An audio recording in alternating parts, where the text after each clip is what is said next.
Hi, Ange. Thought I'd make another video today. I'm actually making this because I need to make some more up for Adam.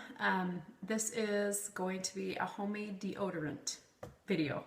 And that might sound pretty hippie granola, right? But the truth is, like regular deodorants, just along with all our other beauty products and things that we use, contain tons of toxins. More than you'd know. So probably the one that's most common that everyone knows about is aluminum. And aluminum is like the base of most deodorants. And aluminum is linked to things like Alzheimer's. So it also changes estrogen receptors in your body. And so they've been doing research and studies to see if this is tied to breast cancer because it's changing the estrogen in the body. The other thing that's in a lot of deodorants is parabens, and those also mimic estrogens. So they did a study where it was like 8 times, the people that had been diagnosed with breast cancer were 8 times more likely to, they had it 8 times more, something right here where it was where they put their deodorant. So parabens, there's propylene glycol, which is in antifreeze, that's in most deodorants. That also has been linked to kidney and liver damage. There's DEAs, TEAs, there's more, there's preservatives, there's all kinds of stuff. And the truth is there's a lot of really good brands, I think, that are pretty good of clean deodorants. And if you have a Harmon's there or any Whole Foods or anything like that, you can find safe deodorants. But you need to check those ingredients on the back because some of these new companies are just profiting off all of us trying to find better things. And they're really not cleaning out. One is Burt's Bees. I used to always buy a lot of their products, and Johnson & Johnson apparently bought them like a year ago, and so now they're putting leads in their lipstick, all these things, again, because they're cheaper, that they used to not have. So you really have to check. But I thought I would do a homemade deodorant. Adam uses one, I think it's called Underarm Jack, if that might be the name. But he has a few that he uses that are just natural. But this one is really easy to make, and it's just like a little paste that you just put a little bit on and just rub under the arms. And you can make it different scents with essential oils or whatever you want, but it's really easy. So I just thought I would show you real quick. Just a cheap option. It's a lot cheaper than buying some of those. And so we use a little of both. So I'll buy him some that he keeps in his gym bags, and then this one we can just keep in our bathroom. So really easy. So the first thing you do, you just need, so coconut oil. This is just the Nutiva coconut oil, arrowroot powder. And if you haven't heard of that, it's almost like starch. You can use it in a lot of recipes in the place of like a cornstarch or potato starch.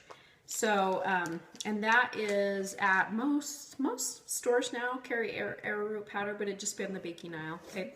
And then some baking soda. And then this is a clay. So this one is called Indian Healing Clay, but really there's lots of different kinds. It's basically just a bentonite clay.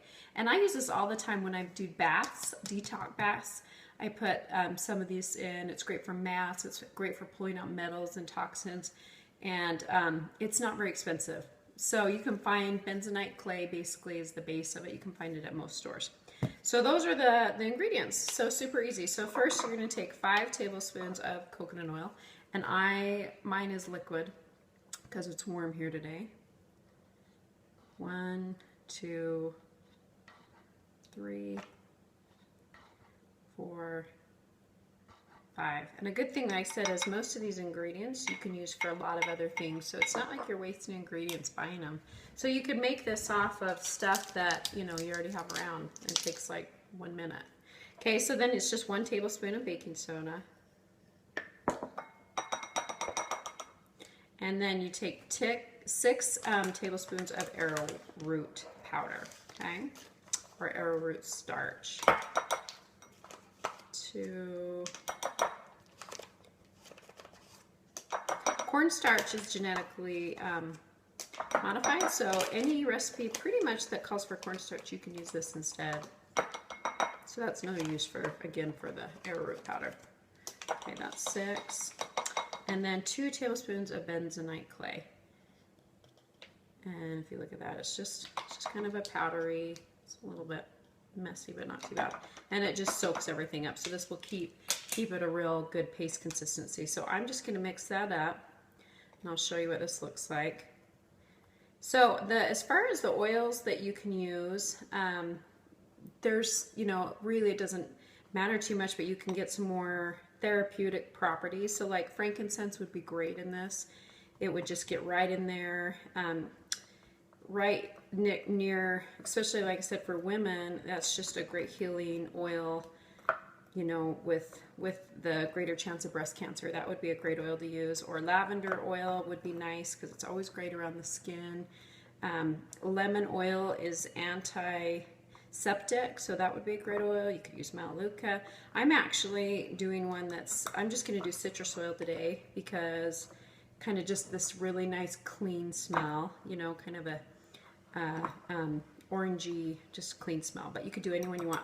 So this just makes this kind of a powdery. I don't know if you can see that. So it's just, I could grab it and it would just kind of bunch together in a little bit. And that's all it is. It's just like this little powder.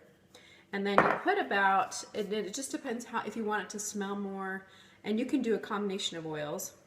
This one again is Citrus Bliss, 2, 3, 4, 5, 6, 7, 8, 9, 10. Just right around there. I put 5 to 10 drops of whatever oil you like. And then again, mix that all up. So that might seem kind of crazy to do like a homemade deodorant, but it's that easy. And it works really well. The bentonite clay, it helps keep you dry, and it doesn't, you're not loading your body up with all these toxins. And people might think this is extreme, but if you think about every day how many products we use, and it's the overload. It's not just that one product necessarily has so many toxins that your liver can't filter out, but when you're having the air, the water, the shampoo, the makeup, the food, everything, it's just too many toxins in our body. And right now, where you're trying to fight this cancer and heal, you want to just try to do everything you can to eliminate any toxins that are coming into your body. So it looks just kind of like that. You can store it in just little airtight containers. Like I said, it's really easy. You just put a little on and just rub it under your arms. And it smells good. That's not too strong. It just smells a little orange. So if you want it stronger, or if you want a different scent, just go through any different essential oils, like I said, and you can put it right in there. So that's it. Some homemade deodorant. Okay, love you. Bye.